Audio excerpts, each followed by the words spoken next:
So welcome everyone to my YouTube channel, Abhay's Logical Path. So today I will talk about mocks.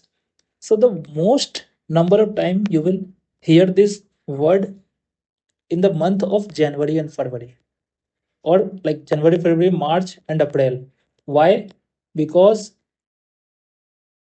in April and May you will have most of your competitive exams. Like even JE exam is coming, then NEET exam is coming, then for example UPSC exam is coming.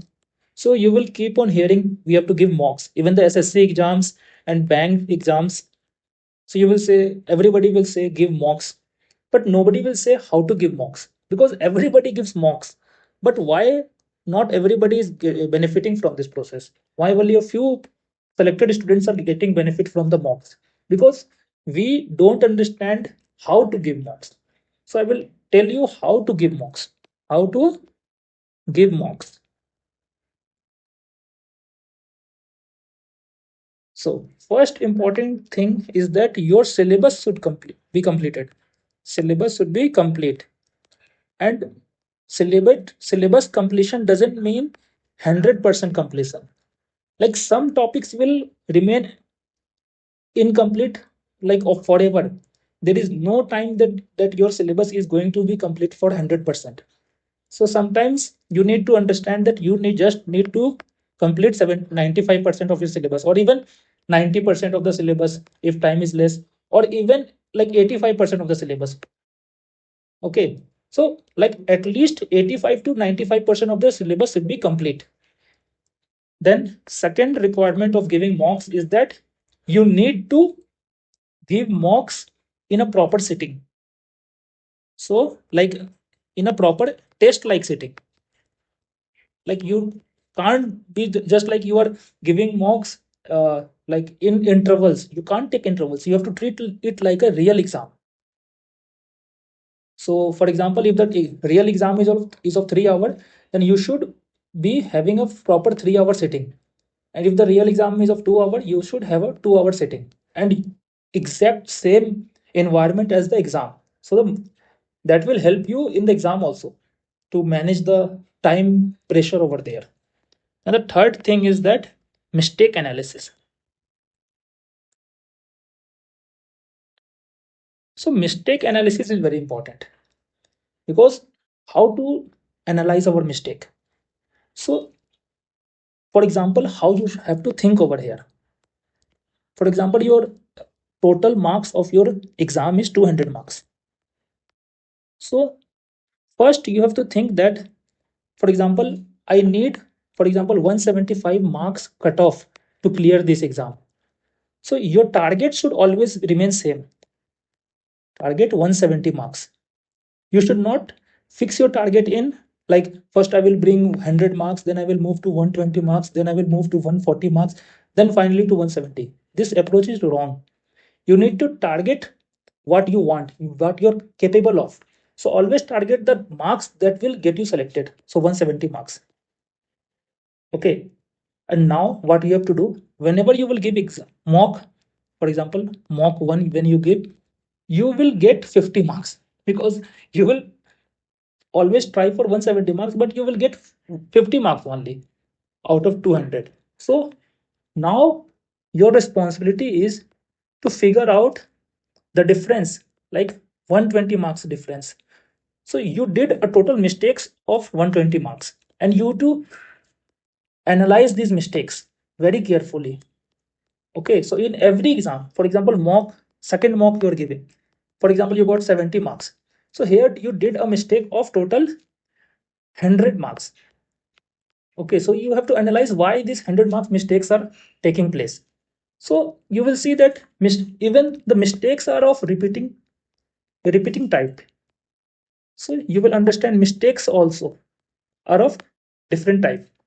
So you will, when you will analyze your mistakes after every exam, you will see that mistakes are like, first type is calculation mistake you will be doing because of time pressure.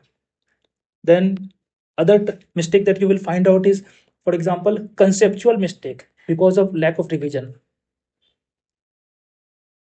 mistake. So another type of mistake you will understand is, for example, you are not cross checking your answer, because sometimes the question will ask you to give answer in centimeter, but you have found the answer in meter and you have marked the wrong option.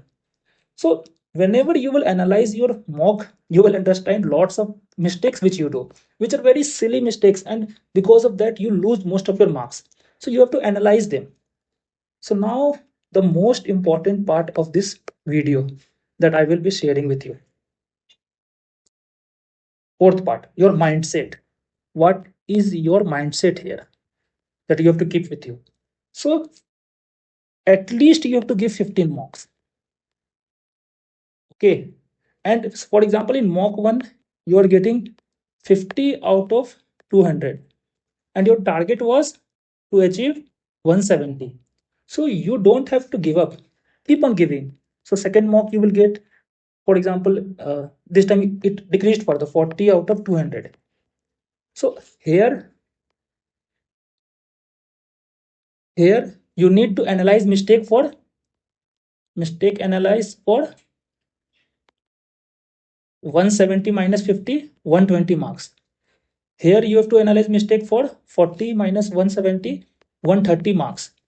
So again in the next mocks, for example, coming to mock 3, you got, for example, 80 out of 200.